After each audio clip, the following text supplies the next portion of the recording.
Today we've invited a couple of speakers to share their parents' stories.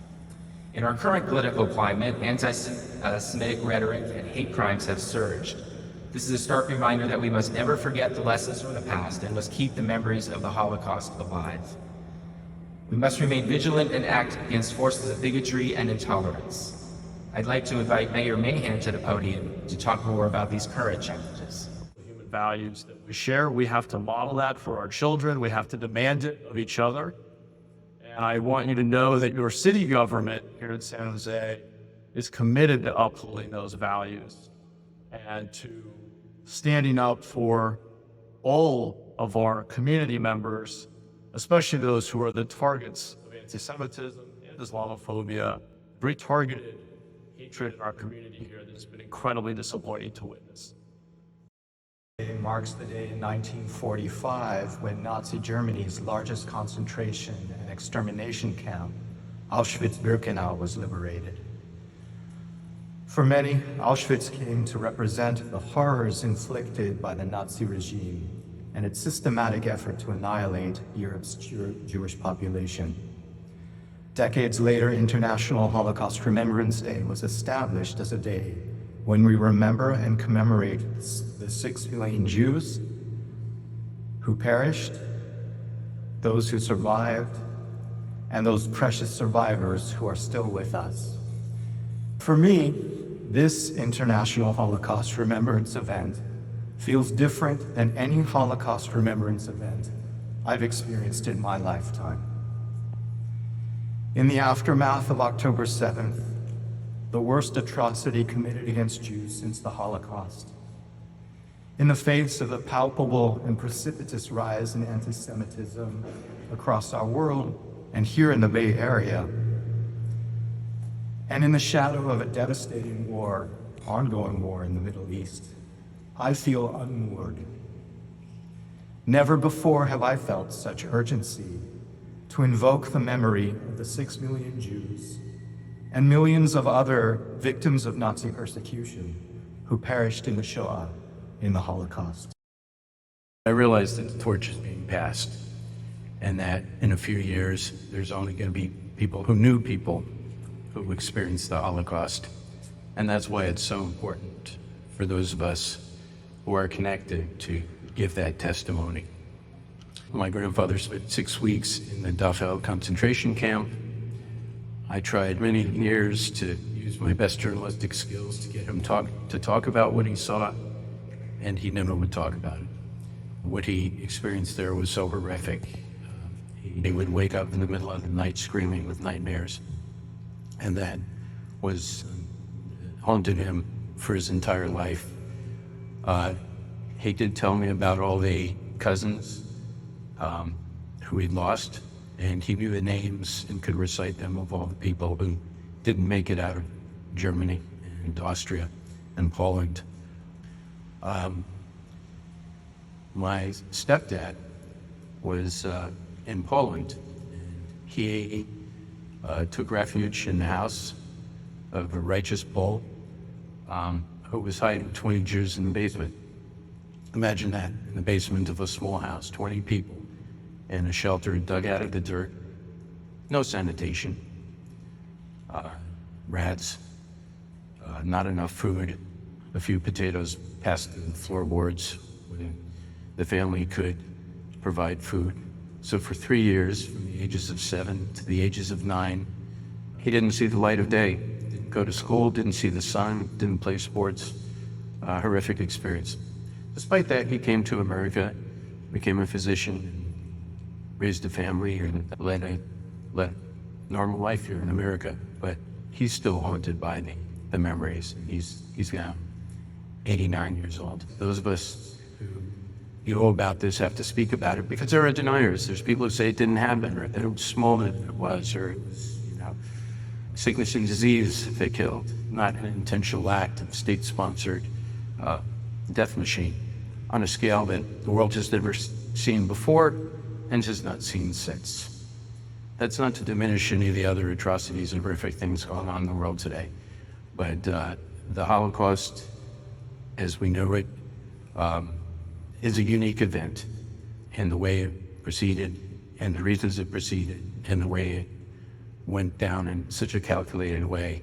I'm so glad that the city of San Jose, the Councilmember Cohen and Mayor Mahan, and those of you on the staff of the city of San Jose felt it was so important to have this commemoration today, because what happened to the Jews and the Gypsies and the LGBTQ community and others in the concentration camps of Europe is unfortunately a universal experience.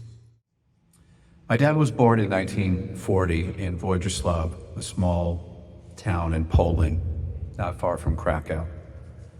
From 1942 to 1945, my dad, my grandmother, and my aunts and uncles were in 3 different Nazi concentration camps, 2 slave labor camps in Poland, and eventually Bergen-Belsen.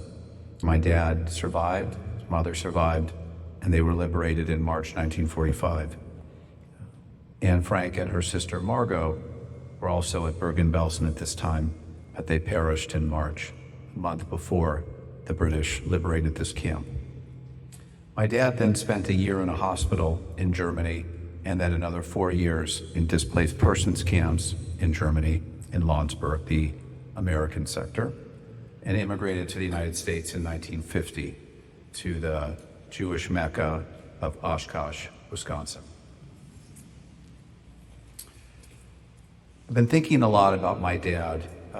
Always think about him. He passed away a few years ago. But certainly have thought a lot about him and my family in the aftermath of October 7th. As profoundly disturbing it was for more than 1,000 Jews to be killed, murdered, raped, and beheaded in Israel, the celebration of that murder, rape, and torture in countries all over the world, including the United States of America, was profoundly disturbing. After 6 million Jews were annihilated. They were annihilated because 82 years ago, in the Wannsee Conference, the final solution for the Jews was planned. As the late Elie Wiesel said, the Holocaust did not begin in the gas chambers of Auschwitz and Birkenau. They began with words. And we meet in a post-10/7 world in which the burning alive and the raping so bad of women their legs couldn't be straightened for burial, and the murder and mutilation and abduction of thousands in their homes occurred because of systematic anti-Semitism, with a final solution that we are told now that the genocidal terror organization, but one proxy of a murderous Islamic regime in Iran, intends to perpetrate not one more time, not just again, but as their leaders told us, 1,000,010/7s, is the plan of the final solution of the Jewish nation state to which Jews, a prototypical indigenous people returned after millennia of exile and persecution. That is the miracle of the State of Israel. And let's be clear, ladies and gentlemen, the State of Israel does not exist because the Holocaust occurred. Israel is not a reparation prize. Rather, the Holocaust could not have occurred had Israel existed. And 10/7 is a poignant reminder precisely of that. And the very same systematic anti-Semitism that fueled the atrocities of 10/7, it is the anti-Semitism that fuels the responses to the atrocities of 10/7. That even as the barbaric savages live-streamed their atrocities, denied, were exhilarated, justified, supported, and attacked Jews right here in the United States, across Europe, and around the world, on campuses, online, in the streets, as a result of an attempted genocide, war crimes and crimes against humanity perpetrated against Jews on 10/7. That, ladies and gentlemen, is the context which 3 university Ivy League presidents couldn't tell us violate the codes of conduct when we know that the call for genocide against any other group, any other minority, would be a violation of a code of conduct.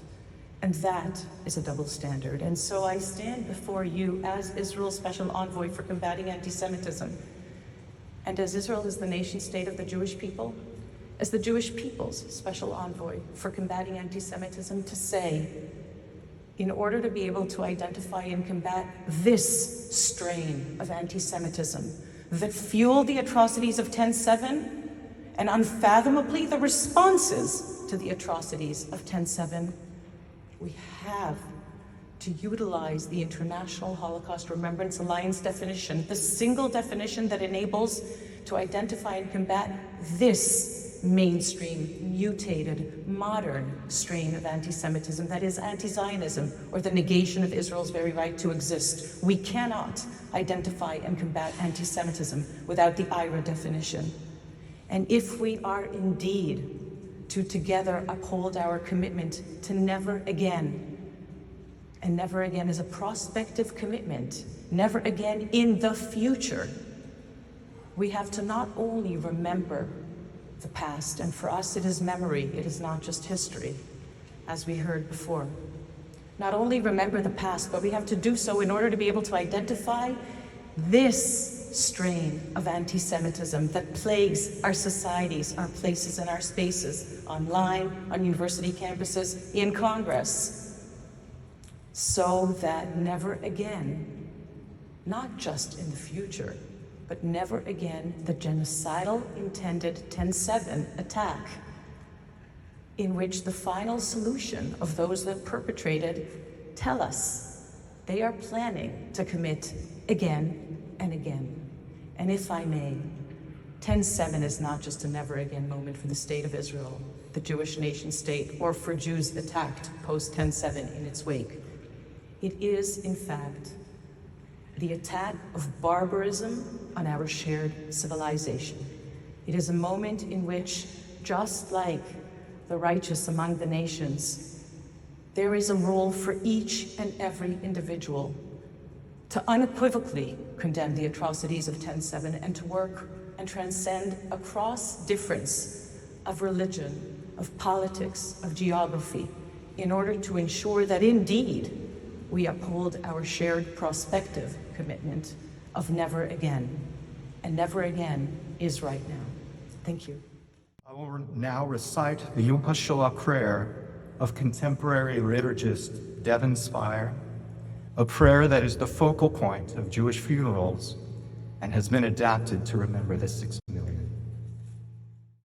As the world grips tightly at our necks and life draws so near to us that our deaths are mere inches from our faces, the voice of God moves from above to below. For your sake and the sake of those like you did I create the whole world. And for the sake of those unlike you did I scatter myself into far-flung tiny pieces in the narrow, hidden, hard-to-reach places of the lonely universe. The holy is broken, the broken is holy. Every body lives in a broken search for the holy in all creation.